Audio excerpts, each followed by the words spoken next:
Hazel, this is your actual house in Wales? Yeah, So excited. You're so adult. I know. I'm such an adult now. Yeah. So weird. Yeah. January 2022. So are you though. You're way more advanced in the on the adulting scale than me. Yeah. You're like Well, ready to you be a know. father and stuff. Yeah, I'm older too, right? Hazel Findlay interview. Yeah, I bet. You're I'm like, 35 now? I'm 36 All and a right. half. Yeah, see, I've I'll got a be head start. 33 this year. Oh, yeah, see, there you go. Okay, we're rolling. Hazel, will you give us the basics? Yeah. I'm Hazel Findlay and I've been climbing for like 26 years now. And I grew up climbing in the UK, mostly sea cliff climbing with my dad. Hazel is a pro climber and mental strength coach. She's free climbed El Cap 4 times, climbed 514C on gear, and is one of the very best at the unique, scary, and dangerous craft of British trad climbing. Hazel's just a great climber. She's composed, methodical, thoughtful. She's really good at venturing into the unknown. So you a Harry Potter fan? Yeah, yeah, of course, of course. I don't know if you've ever heard of climbing like referred to as like, you've got wizarding families and muggle families. I was from like a half wizarding, half muggle family, where like my mum's a muggle and my dad was a wizard. My dad was like the cool father who like did really fun, exciting, adventurous things with us. My parents were divorced. Yeah, so like every other weekend during the holidays, we'd go climbing. And he was just a massive fan of the sea cliffs. And I think the main reason why is because we don't have a whole lot of wilderness left in the UK. And the sea cliffs still feel kind of wild. They're like these untouched bits. You don't get tourists, roads, stuff like that. As soon as you drop down onto the sea cliffs, it's like just you and the nature and stuff. So yeah, I just followed my dad really. Didn't really have a choice until I became an adult. I really like thinking of your dad as a wizard. Yeah. I think some of the more like profound moments I had were actually when I was younger, growing up, doing this sort of thing. I think it's really unusual to be a 12-year-old girl and like be on a cliff, like thinking, oh no, if I mess this up, I might be in the ocean with like a rack that weighs almost more than me, like dragging me to the bottom of the seabed.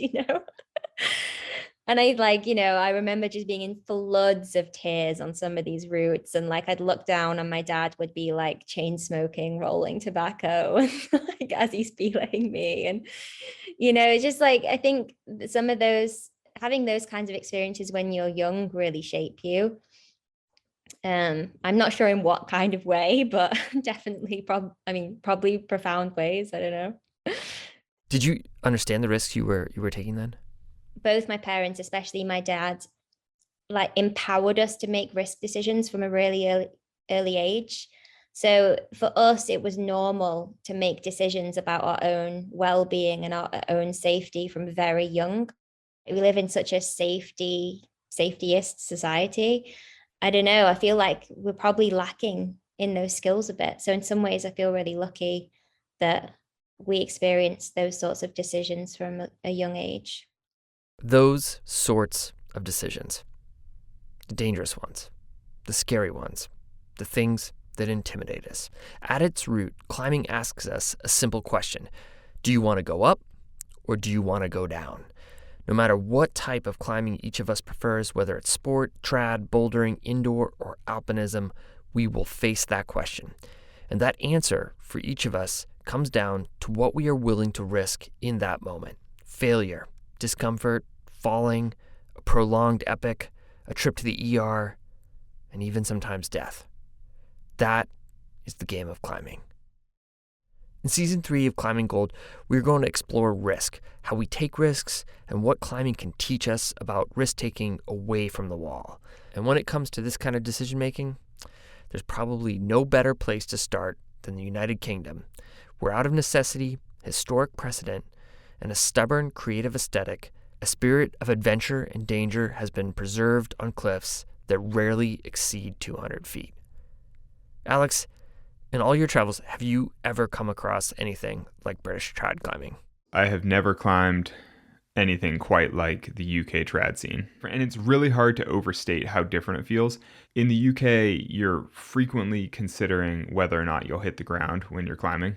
And it's totally normal to plan for your belayer to jump off a cliff or something to pull slack in faster in case you fall off. I mean, like, it's totally normal to have what they call a ground runner, like a piece of gear at the ground, so that your belayer can run straight backward and pull slack in faster. Because normally if a belayer runs backward, they're making a triangle to the first piece, so you're actually not pulling in that much gear. Like, for each step they go backward, they're only pulling in the hypotenuse of rope as opposed to the actual straight line. Oh, you're doing math, man. Yeah, well, exactly. So anyway, so that's the thing, is like basically there's strategies and their tactics involved in UK climbing that you don't even think about in the rest of the world. It's just so next level. The gear, it's like everything about it is just like turned up to 11. Today, we bring you the story of a calculated risk gone wrong on one of Britain's most famous routes. James McHaffie is a dark horse climber. I mean, nobody's really heard of him, but he's probably the best trad climber in the world. He's not just on-sighting difficult trad routes, he's on-sighting difficult and dangerous trad routes. James McHaffie's whole experience on Masters Wall is the stuff of nightmares. I mean, it's everything that I just can't. It's like it's just crazy. It's just so much. Like every aspect of the story is so over the top. Hazel Findlay sticks around to help make sense of it all. I'm Alex Honnold. I'm Fitzco Hall. You're listening to Climbing Gold.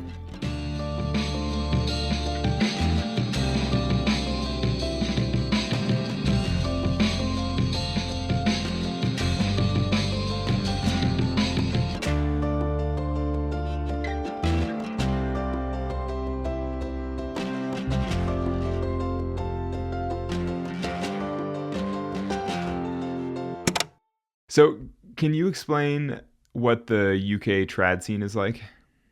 Broad strokes, like paint with a broad brush here. You could also just keep using Harry Potter references too. Yeah, or translate it all into Harry Potter. That'd be. I'm trying to think what like British trad climbing would be like in terms of the houses.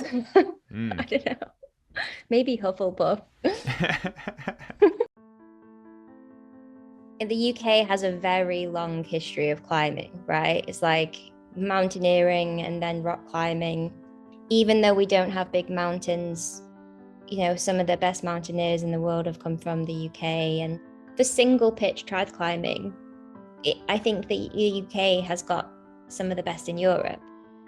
And we don't have a lot of it, which means that a lot of the climbing has been done already. So that we sort of had to make the most of it. And I think that's where some of our trad ethics come from. We've had to preserve the challenge. So it just means that you have routes that are very challenging mentally because there's just not really much protection.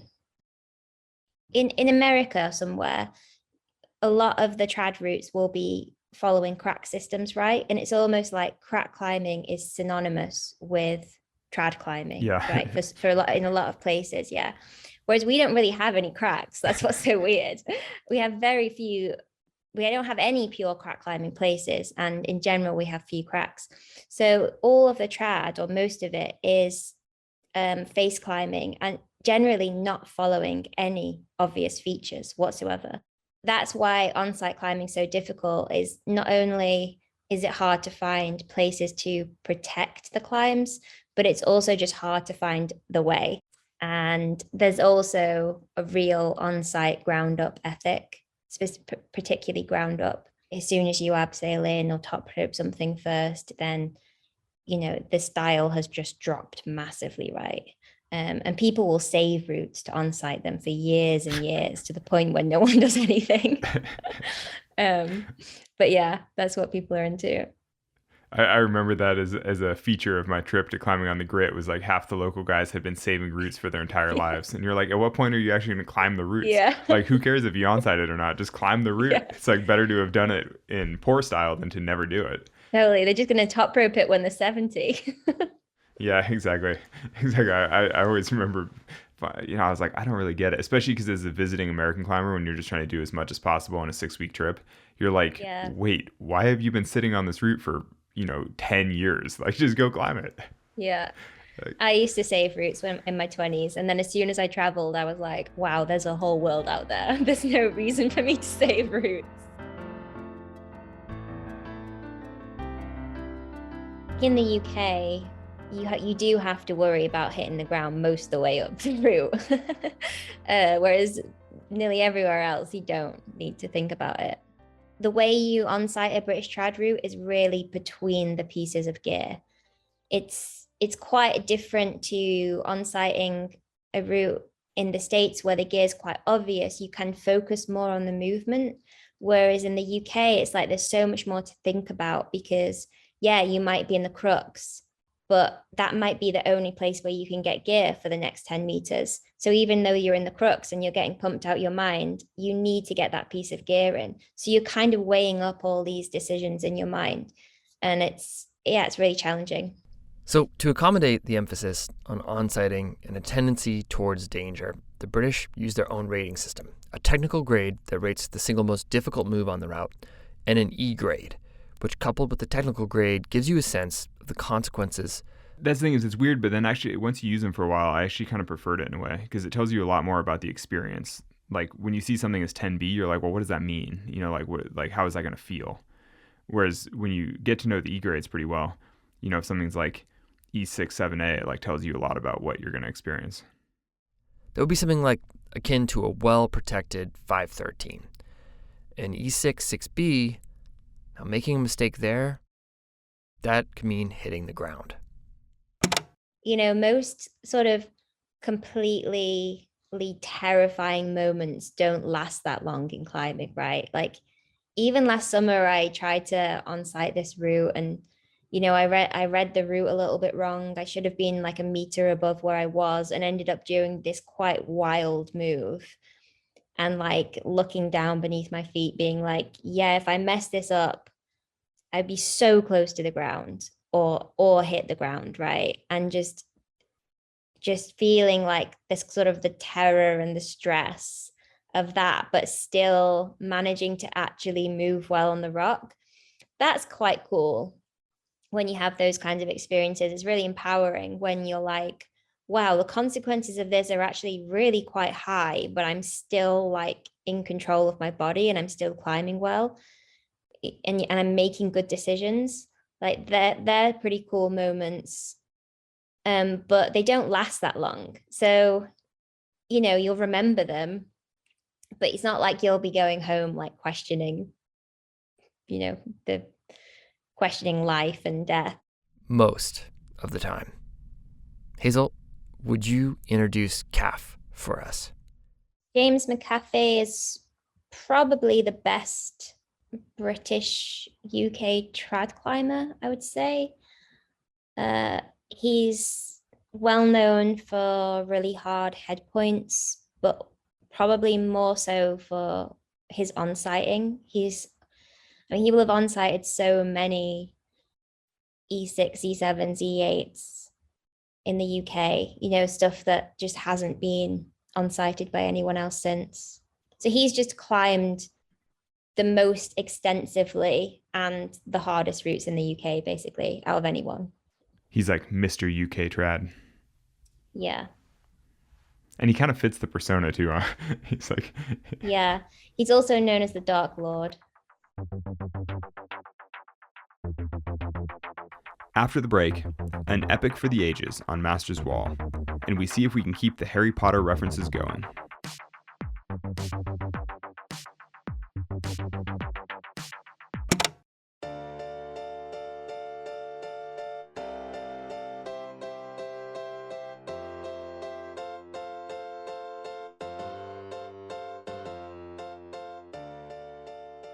Guess on harder routes, I'm better now. But when I was 18, 19, I was miles better at dangerous routes. Most American climbers think of runouts as like, oh, that's dangerous. But what you're describing is like something being run out is fine. It's just whether or not you'll land on the ground that's actually dangerous. Exactly, yeah. Basically, if the majority moves, you're going to land on the ground.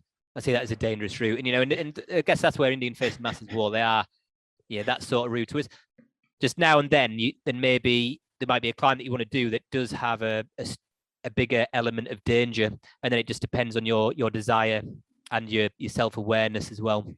Yeah, I'm James McHaffie and I've been climbing since 1996. James is probably the best trad climber in the world. I should just say CAF. Everyone just says CAF. James McHaffie. CAF. I bet he's on-sighted more 512 and 513 trad routes than anyone else ever, which is saying something. How did you get into climbing? I think I fancied a girl, and she went to the climbing wall. So I went there and then really liked the movement. And then my dad was a climber, so he'd been climbing all his life, but he used to bike down the Borrowdale Valley, and I used to think he was an idiot who was wasting his time. Looking at it from a kiddie perspective, I was just like, what's he doing biking down there, climbing in these rocks? But I got him to take me out and up a classic Sevilla, so it's like 5, 6, really quite easy climb called Troutdale Pinnacle. He'd done it over 1,000 times, and we did it. And then from that, after that, just almost every day, when you've suddenly got the bug, every opportunity, it's down this really beautiful valley, the Borrowdale Valley in the Lake District, very green, lots of beautiful trees, just like a little paradise. But so my first lead was awful. Dad was like, I don't know if you're ready for it. And I set off leading this, like, I think it's VS 4B, brown slabs crack. And I got, and when things are different on the lead and you haven't realized quite how different they're going to be, how more head game it is. And I had like disco leg and I fell off and I had really shit gearing and then carried on. And Dad had bad eyesight because he only had one eye. Oh my God, he could tell that things weren't good, and he was really pissed off with me that I'd, gone all out on this route. I kind of shouldn't have at first. How did your dad lose his eye? Yeah, it was in a gang and they were having some fight in somebody's house and he got kicked out the door. And this is a bit of a tall story. I mean, he was full of tall stories, Dad. And he reckoned that a load of people piled onto the door and trapped his head in it, and that the guy who he'd thrown out the back of the house came back and bottled his eye. So that's how he reckoned he lost his eye, or lost his vision in his eye. But that's the UK trad scene, huh? That is hardcore.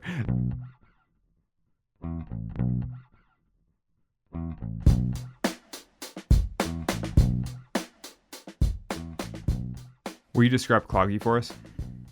Yeah, so it's on the highest mountain in Wales, which isn't that high. It's 3,000 feet or around 1,000 meters. So Snowdon, the Welsh name is Rwytha. And Clogwyn Diarthi, that means the Black Cliff in Welsh. It's on the side of it, this mountain, quite high up, where it's about halfway up, more or less, maybe 2/3 height. So Wales is very wet. So it's in North Wales, quite dark facing. It only gets the sun, gets a bit of sun in the morning on that face I mentioned, and then it gets the evening sun. The rock goes quite greenish and it's a bit slippery. And in the middle of it, there's this beautiful band of rock called Indian Face. Is it even beautiful? It's like, I don't really think it's that beautiful. It's just a fucking piece of rock. That's the bummer of UK climbing, is that the roots aren't. It's not like you're like, that's an amazing wall. You're just gonna like, fuck, it's just another piece of rock. But anyway, like, have you seen? Cloggy is like a mountainside. It's not even like, it's not a striking cliff. It's just kind of like Indian Face is the prettiest part of a not very pretty. Of like a rubbly mountainside. Yeah. So you're kind of like, oh, it's like a mountain of rubble. And then there's like, yeah, a little piece of decent rock. But you're kind of like, is that cool? Whatever. It's so easy to make fun of British climbing. We're about to receive so much hate mail. Cloggy has a beautiful face that's home to two iconic routes, the Indian Face and Masters Wall, which share the same start, but then branch off of each other. Both routes are very serious trad climbs in which a mistake could easily lead to landing on the ground. These routes, they've got a lot of history. And it starts with one of British climbing's larger-than-life characters, John Redhead. He was trying this wall, so he'd abseiled it. He'd checked it all out. And I think it used to have a peg about 2/3 height, like downward pointing, not very good, but something to aim for. And he climbed up quite high, and God knows, he fell from about 2/3 height. So I don't think he was quite on Indian Face, but on what called Masters Wall. Fell off. Fuck knows how he survived. There isn't any good kit. It's like there's hooks and some really shockingly bad kit, and it's quite far apart. Redhead comes back, puts a bolt in at his high point, which is basically like committing a mortal sin. Jerry Moffat came along, chopped the bolt, nearly died doing Masters Wall, and then Johnny Dawes came along and did a slightly purer line to the left, up the vague groove, where the peg used to be, I mentioned, and then up the head wall, which is a dangerous head wall. The head wall in isolation isn't too hard, but you are going to die if you fall off that head wall. In fact, you're probably going to cop it most of the way up the route, I would have said. If you go to Spain, it's world-class sport climbing. There's a lot of 7B plus 7Cs that are fucking amazing, really good. And the fact is, the Indian Face is just that, but without the bolts. So there's a lot of history, ego, and climbing icons wrapped up on this wall. It's the year 2000. Caff is a teenager who's soloing bunches of hard routes. His head is strong. He's got incredible endurance. And he's been on-sighting a string of E7s, basically 512s with very little gear, without very much trouble. Masters Wall gets a rating of E7 6B, So that's like 513 with tiny wires and hooks placed over edges for gear. Alex, how often do you place hooks for protection? I have never placed a hook for protection, I don't think. I have used a hook once, or I've literally placed a hook twice, I bet. I did once to drill a bolt or two, maybe a couple times drilling bolts.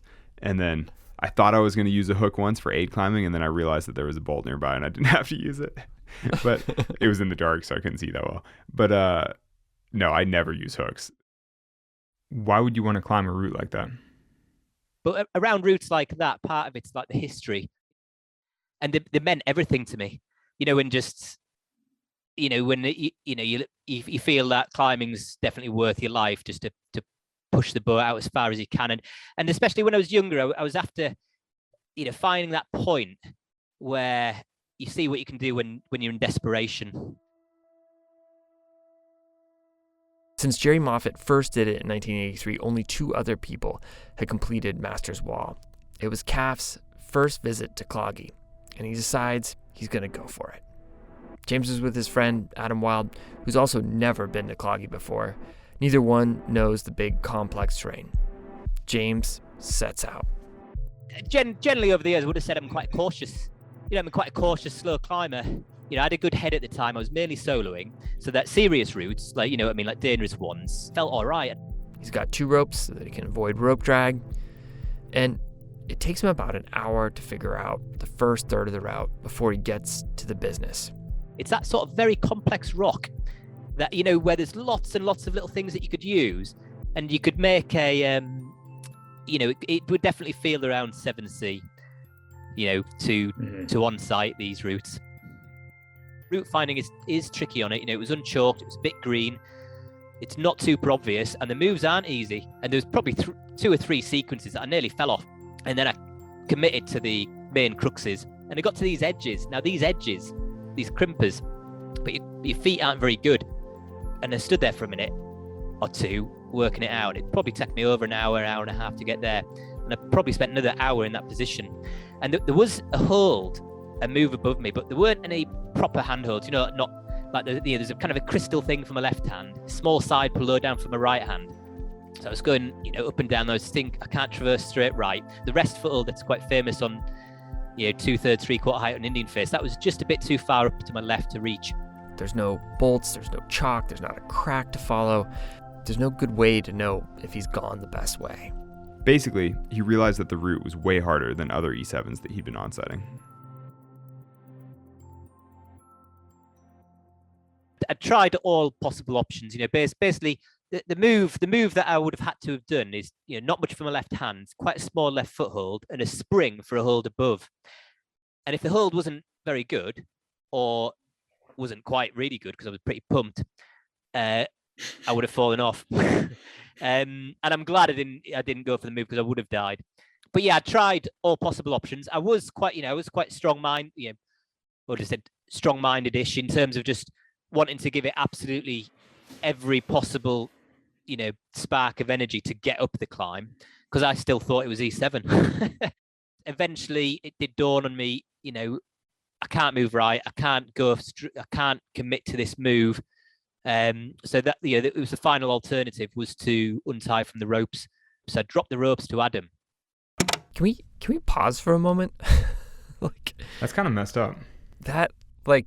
Have you ever been remotely in a situation where you thought, the solution to this is just to untie from the rope and drop it to my partner? No, I have never been in a climbing situation where I felt like I should untie. I haven't even really heard of many situations like that. I mean, I don't know. No, it's totally crazy. How hard would it be I've had situations where your rope gets stuck or something, and then you've potentially untied, but that's typically on mountain terrain or something, and the rope is looped around some boulder, and you're like, oh, I'll just go sort it out. But I can't imagine being on a vertical wall, really rock climbing, and decide. I mean, honestly, I don't even know if I can untie one-handed. It's hard to imagine hanging onto a little edge and untying. So I dropped the ropes to Adam, Adam Wild, who didn't know the crag, my friend, and said, right, you're going to have to go around and hoon me a rope. But it took him a long time. First half hour, I was fairly confident. But then after an hour went by, I was getting more screwed. And then, it just after the hour, then things went progressively downhill.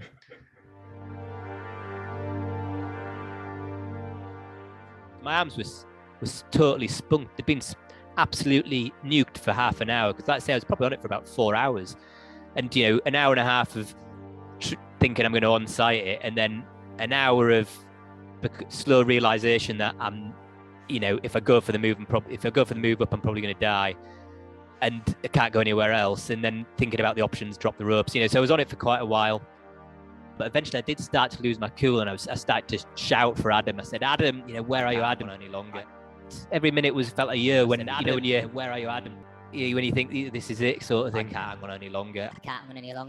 Everything was giving way, like the fingertips were bleeding, the tendons, the sinews. You know what I mean? It's just like, I can't hang on any longer. Just fingers bleed. Most tips bleeding, and I thought, fuck, I am going to die. I'm properly going to die on this bit of rock. It seemed ludicrous. Just the end of my endurance. It was my strongest aspect of my climbing. It was just the end of it, because every minute felt like my last for about half an hour. And eventually a rope appears, so they're draped out to my right. For Adam, it had been epic to find his way to the top of the cliff to help his friend. At that moment, he couldn't see Calf, and he had to guess where he was at on the face below. So the rope ended up 10 feet too far to the right for Calf to reach. And I could see him, and I thought, fuck, I am going to die seeing this rope. Did you think about jumping for it? I'm not a very good jumper at the best of times. What happened next? And he pulls them back up, and then hoons them. Adam swings the ropes across the cliff, hoping they will find Calf as they slide across the rock. So I just grabbed the bloody ropes. I think I managed to tie some slippery hitch or something shit and just fall about 50, 60 foot in at the base of Ember, the next route right, this E1. If you caught that, Calf managed to tie a sort of friction hitch, and he jumped, and between the hitch sliding and the rope stretch, he landed 60 feet to the right at the base of another route. And I'm in bits. And Adam Wilde comes down, he's crying. And we leave the ropes there, we go down. And I couldn't feel my feet for 2 weeks. And I think it was really close to stopping climbing. It's really the stuff of nightmares. It's like my hands are sweating just imagining the position. The day after, I went climbing down Cwm Pennant. Oh, I didn't climb, in fact, sorry. We went for a walk, or not even a walk. We just sat outside of Adam's van, and I dipped my toes in the stream. But I had the best tasting egg sandwich I've ever tasted. When you're just really close to death, and the sandwich just tasted out of this world. I was trying to get some feeling back in my toes, but didn't manage it. Like I say, because I really loved climbing at the time, loved it more than anything else. But it was very close to not climbing again.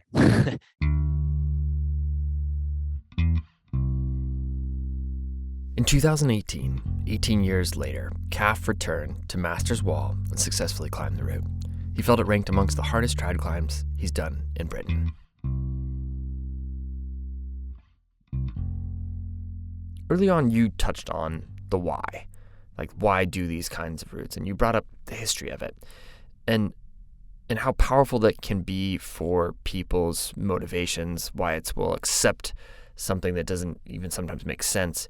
Some of the most dangerous and famous routes in the UK have these crazy survival stories attached to them, which in a logical world would be like a deterrent to most people, but it's like catnip for some people. Could you two talk to me about that? So some of your climbing heroes, certainly for me, like in the past, there's routes that I wanted to do because they're kind of my old climbing heroes, and you're treading in their footsteps when you're doing their routes. Do you know what I mean? And obviously, the closer to home, maybe more affinity you have for some of the peoples and the history routes. Because, like you're saying, some of the stuff I look back on, things like the Bells of Bells, it's fucking a rubbish route when it comes down to it.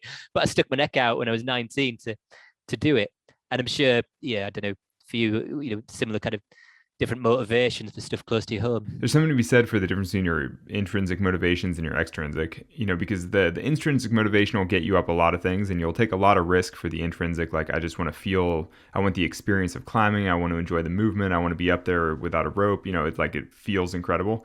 But the extrinsic motivation is where the history of a route comes in, the culture of it, like the reputational side of it, like knowing that you could be the first to do something, knowing that no one has ever done it before in that style. Those kinds of things.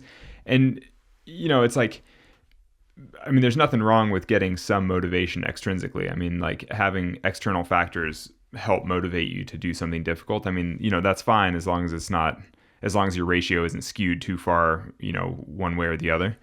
And I think that like yeah, I mean, the history and the culture of climbing, I mean, a lot of that taps into the extrinsic motivations, I think.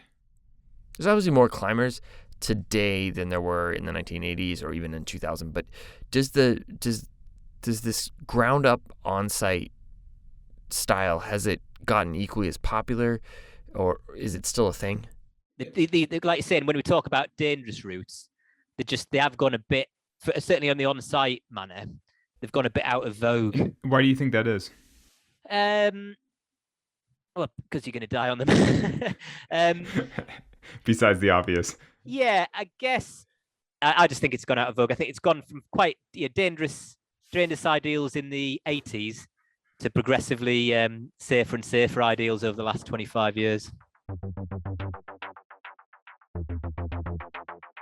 After the break, we do more math and we talk mountain lions.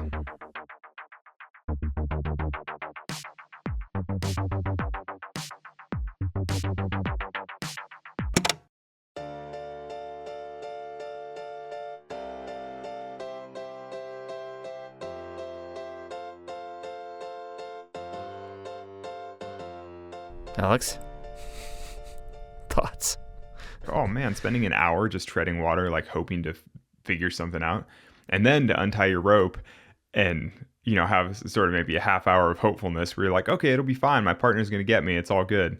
In some ways that would be a moment of great relief where you untie, where you're like, okay, well, now I'm done trying, now I'm just going to get rescued, this is going to be great. But then as the time drags on and you realize that you're not getting rescued that fast, and then you start to panic a little with like, am I just going to die here while waiting to get rescued? I mean, everything about it is so terrible. Like the idea of just being on the wall for 4 hours. I think it's so crazy too, the amount of sway and that ethics and history have over British climbing. Like in one light, it's just so impressive and proud, and then you take a step back and it's like auditioning for the Darwin Awards. Technically, it just seems so unnecessary. Like there'd be a safer way to do this, and that's how the rest of the world does it, really. But part of it is a cultural thing too, where you're like, this whole scene is so freaking weird. So like in Hard Grit, there's a Hard Grit. Was it VHS era climbing film? It's basically a cult classic. Like the first ascent of this route, Meshuggah, which is I think supposed to be E9 or E8 or something. It's like quite a hard grade down. And so when he climbs it, he climbs this big hard arete feature, and then he places like one piece of gear, and then he tops out. But so when I visited the Grit, I repeated that route, and it turns out it's basically like a 12D arete solo, or like a really highball V6, maybe like 20 or 30 feet or something. And then there's a little break where you can get gear, and then there's like a 510 exit or something. And I was like, this is completely stupid. Like, why would you carry gear and a rope and have a belayer and have all this stuff if you have to solo all the hard climbing anyway? I was like, this route is just a free solo.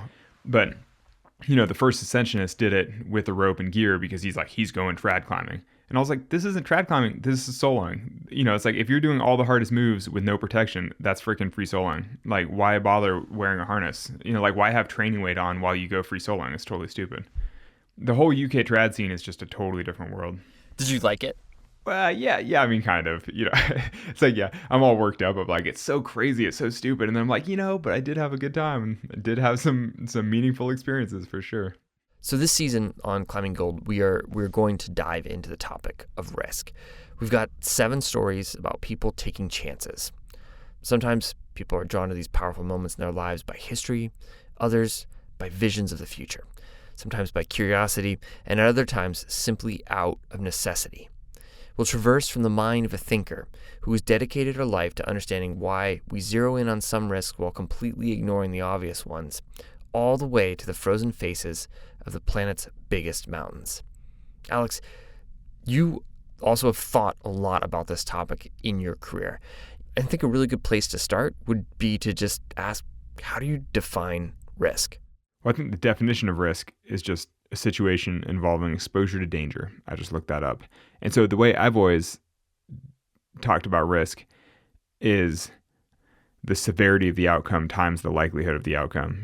The risk of something being the total of the likelihood of something happening and how serious it will be if it does happen. Mm-hmm. The reason you have to think about it as like multiplying factors there is because there are a lot of things in climbing that are clearly very high consequence, like climbing without a rope. You're sure that you're going to die if you fall off. So you're like, that's incredibly high consequence. But the likelihood of falling off is often very, very low if the terrain is easy and the rock is solid.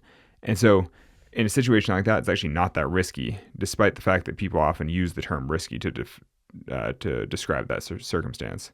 You know, it's like people look at free soloing pictures, they're like, that's really risky. And you're like, well, no, because the likelihood of falling is very, very low, even though the consequences would be very high. Could you expand on that? Like, could you use the equation to compare, say, sport climbing to high ball bouldering? With sport climbing, the consequences of a fall are negligible. I mean, they're not quite zero because you can occasionally, you know, twist your ankle maybe. But really, you know, most sport climbing falls are very safe. And so even though you're going to take many, many falls or, you know, hundreds of falls as a sport climber, just they're not going to matter. You know, they're just safe. They're part of the game. Yeah. And bouldering? There's a lot of uncertainty involved with it because if you get high enough, you're like, yeah, you could break your ankles, but like, what if you miss the pad and you fall over backward and you crack your head on a boulder? Like you can start imagining sort of what if sort of scenarios with highball bouldering where you're just not totally sure what might happen because realistically, you've never fallen from 25 feet up and you're not totally sure where the landing is going to be. And you don't really know what'll happen if you fall that far and you bounce off the pad. Like, will you bounce or will you just crater into the pads? Like, you don't really know because you've never done it because you are sort of multiplying out the likelihood of falling versus the consequences. But you don't totally know what the consequences might be. Like they might be fine. So it might be fine to fall from up high, but you don't really know, you know, and you don't want to be the one that finds out by having, you know, your tibia shoot through the pad like a harpoon, you know, which happens sometimes. Oh man. I have like the shivers right now. So you're saying highball bouldering is more risky than sport climbing? Yeah. Figuring out how to take good risks is one of the biggest challenges of life. It's a hard thing to do, and even seeing the risks that we are taking can be hard to do. Well, I think that humans will always struggle with objectively evaluating risk just because some risks capture the imagination in a really dramatic way. You know, like the idea of getting eaten by a shark or attacked by a lion or, you know, taken down by a mountain lion while you're out jogging. Having to untie from your rope. Yeah, exactly. I mean, those are things that capture the imagination and give you nightmares and really kind of stress you out. But the idea of, you know, getting heart disease or something over 30 years of eating a poor diet, like that doesn't really capture the imagination in the same way. It doesn't sort of inspire horror in the same way. And so despite the fact that you're much more likely to die from heart disease than you are from a mountain lion attack, you'll probably spend far more time worrying about mountain lions when you're out in nature. The thing is, I think when we think about physical risks, we experience a more visceral reaction, which is what we normally call fear. But I think when we take financial risks or, you know, emotional risks, things like that, we don't really call it fear in the same way a lot of the time. I mean, people will be like kind of giddy or excited or like on edge or stressed or, you know, like they'll have different terminology, like different verbiage to describe the sensation of fear that comes around taking other kinds of risks. And I never really thought about this, but it is kind of interesting that, you know, when we talk about fear, we're normally talking about the physical side of fear, like something might happen to your body. But, you know, when you're taking other kinds of risks, you're still sort of experiencing the same thing, like deep dread or like, oh God, you know, something terrible could happen. But you normally just sort of hide it with other terms, you know, like, oh, I'm just feeling a little cranky today, or, you know, oh, I just don't, you know, it's like, when's the last time a hedge fund manager was like, I'm just so scared today? You know, it's like, I mean, people will be like, oh, this is a big play. I'm not sure if I'm making the right choice. This is sketchy, you know, but then they like go do a couple lines of Coke and they're like, it's fine. And you're kind of like, no, you're fucking gripped. Like, this is the same as walking on the side of a cliff. Like, you know, this is scary. Mm-hmm. But it's like, really, you're afraid because you're taking a risk. You know, I would imagine at some point or another, you've both heard someone who makes a habit of engaging in physical risk defend their choices by saying kind of something like, well, people die every day in cars, or you could get hit by a car crossing the street. Like, I think you've probably heard that. And when I hear that, like, I know they might just be like struggling to explain themselves, but I'm like, I hope you don't actually approach the risks you're taking with that thinking. No, it's not really. Though, to be fair, I am one of those people who have said things like that in the past, because when you get tired of talking about risk, it's easy to just fall back on the fact that everybody takes risk every day in their life to some extent or another.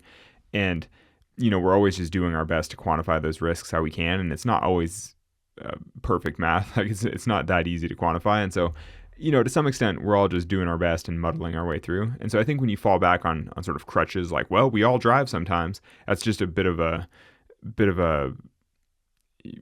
do you call like an abdication. You're just kind of giving up on trying to figure it out for yourself. It's like realistically, extreme sports are extreme for a reason. Like, they are more dangerous.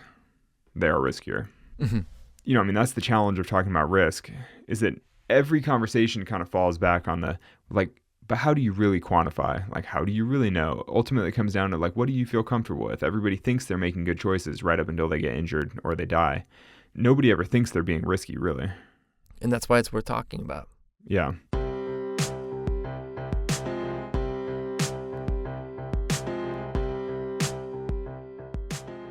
Thanks, Calf and Hazel, for sharing your stories and perspectives. Climbing Gold is a production of Duct Tape Than Beer. Alex Honnold is our host. Today's episode was produced and edited by me, Fitzcahall, with additional mixing and editing by Matt Martin.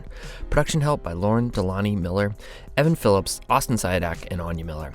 Music today by Brendan O'Connell, Amy Stolzenbach, Cordelia Zars, and me. Our executive producers are Becca Cahal and Lacey Hendricks for Duct Tape Than Beer, and Jonathan Redsick and Ben Endy for RXR Sports. Please leave us a review on iTunes and follow along on Instagram at Climbing Gold. It helps us out. Thank you for listening.